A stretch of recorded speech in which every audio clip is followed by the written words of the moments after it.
Assalamualaikum warahmatullahi wabarakatuh. Selamat pagi, selamat siang, selamat sore, dan selamat malam semuanya.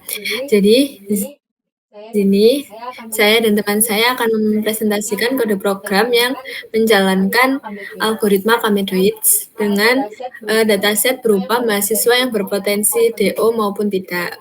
Kemudian, sebelumnya perkenalkan dulu, saya Iklim Manaura Askia dengan NPM 23081010220. Saya Fania Ulayari Haratul Aisy dengan NPM akhir 211.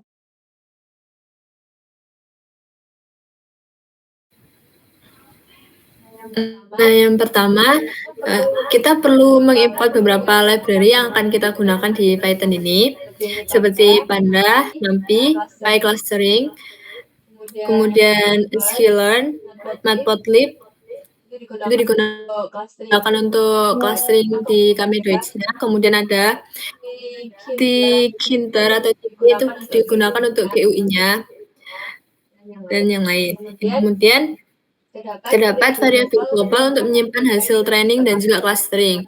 Hasil training ini yang dimaksud yaitu dataset pertama. Jadi dataset yang pertama kita masukkan itu kita bahasakan sebagai training.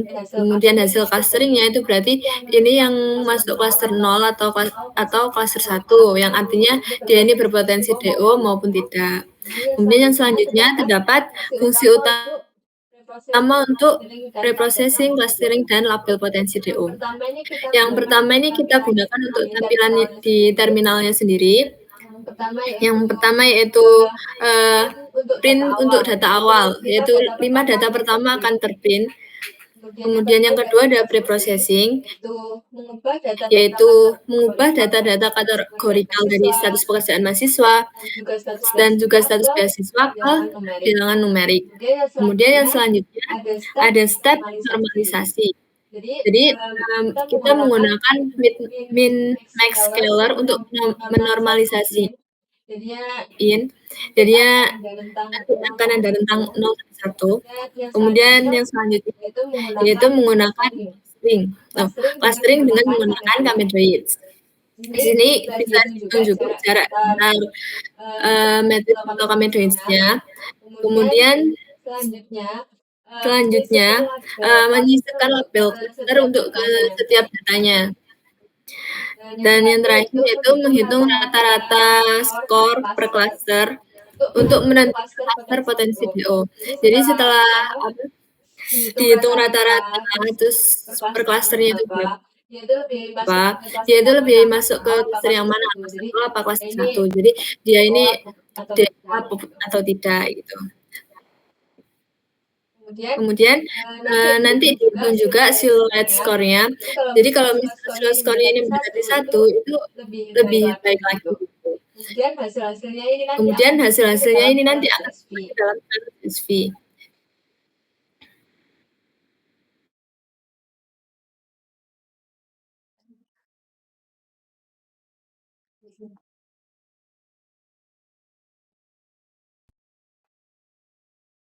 Iran ini.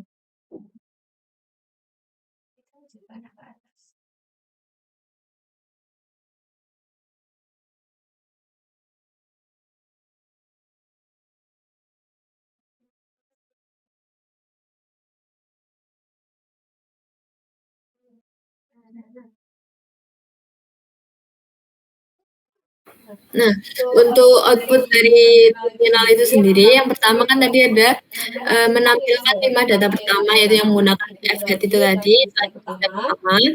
Kemudian setelah preprocessing, jadi tidak ditampilkan, tetapi terdapat di logikanya itu sendiri untuk mengubah dari kategori menjadi numerik.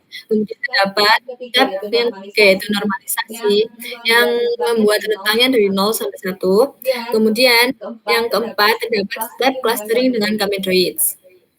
Nah, yang step kelima ini terdapat rata-rata dari IP dan juga tren per clusternya.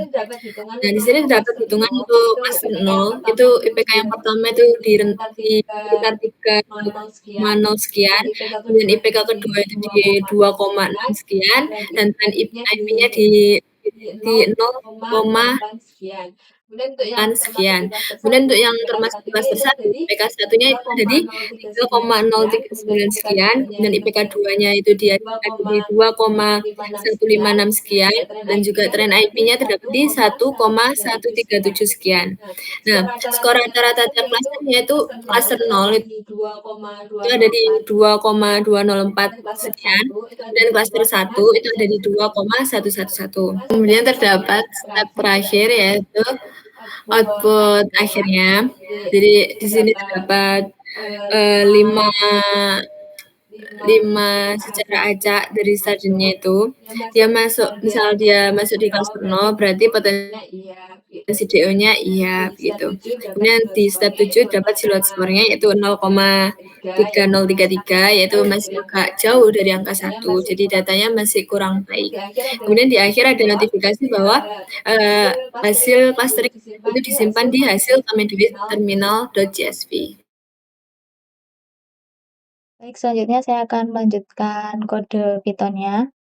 Untuk yang fungsi selanjutnya yaitu ada def show tabel, yaitu untuk menampilkan tabel data di GUI menggunakan review tinker tadi. Dan fungsinya juga sebagai warna sesuai potensi DO. Jadi nanti pada tabelnya nanti warna DO atau berpotensi DO itu nanti akan berwarna merah, dan untuk yang tidak berpotensi DO akan berwarna hijau di tabelnya.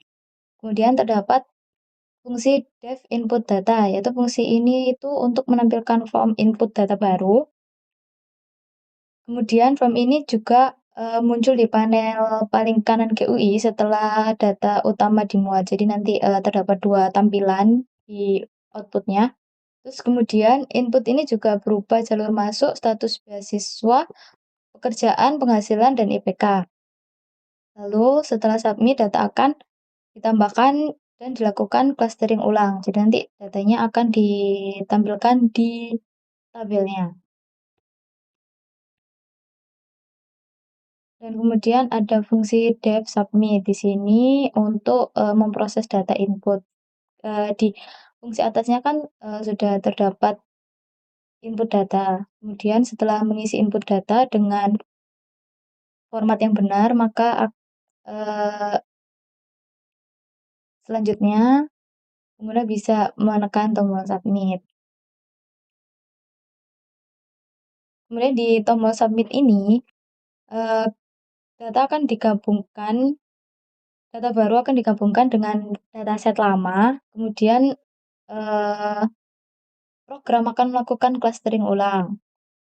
Dan di sini sudah ada kode-kodenya.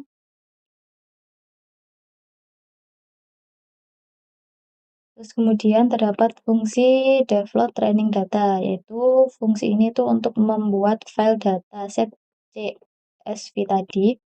Dan kemudian data akan dibaca, dibersihkan, diproses, dan ditampilkan ke tabel. Kemudian tabel akan membuat format input untuk data baru. Kemudian di sini ada GUI layout-nya. Jadi di sini untuk tampilan mempercantik sistem atau aplikasinya, ada header, terus ada footer-nya. Kemudian saya coba run.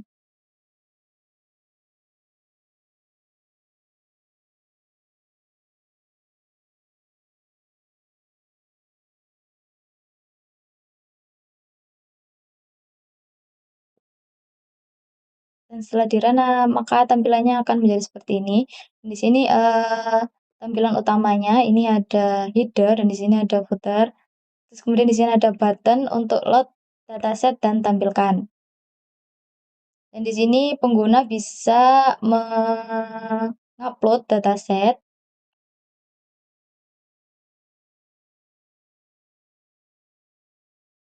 Kemudian tampilan berikutnya akan berubah menjadi seperti ini. Dan untuk yang di sini di tabel ini itu merupakan hasil dari clustering dataset yang lama.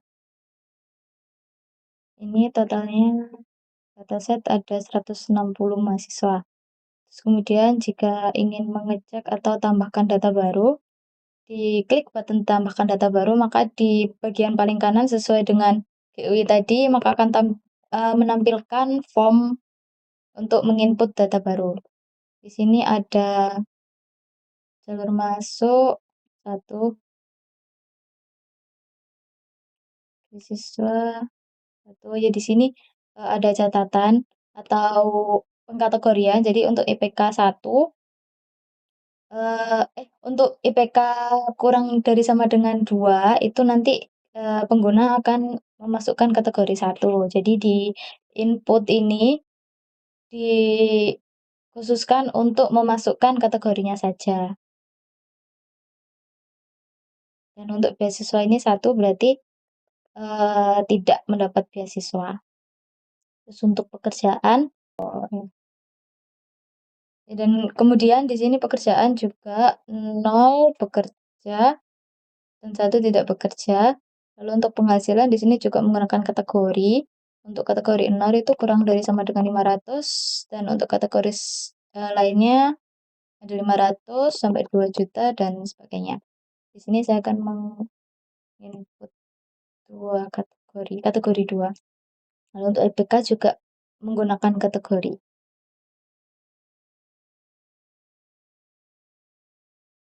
Nah, setelah menginputkan datanya, lalu klik proses data. Dan di sini ada notifikasi data dimasukkan ke klaster 1. Ada jarak kemedoidnya untuk klaster 1 1,7237, untuk klaster 1 1,4721, dan di sini dicentang di klaster 1. Berarti hasil dari proses data tadi, hasil dari clustering tadi masuk ke klaster 1. Dan ini terdapat rincian dari inputan tadi. Kalau oke. Dan untuk hasil input data baru ini terdapat di bagian tabel di bawah sendiri. Sini dan di sini untuk potensi DO-nya tidak. Baik, kemudian untuk button di atasnya ini, jika memang pengguna ingin mengupload dataset yang baru, maka bisa digunakan lagi. Oke, baik, sekian dari presentasi kelompok kami. Apabila ada kesalahan kata, mohon dimaafkan. Wassalamualaikum warahmatullahi wabarakatuh.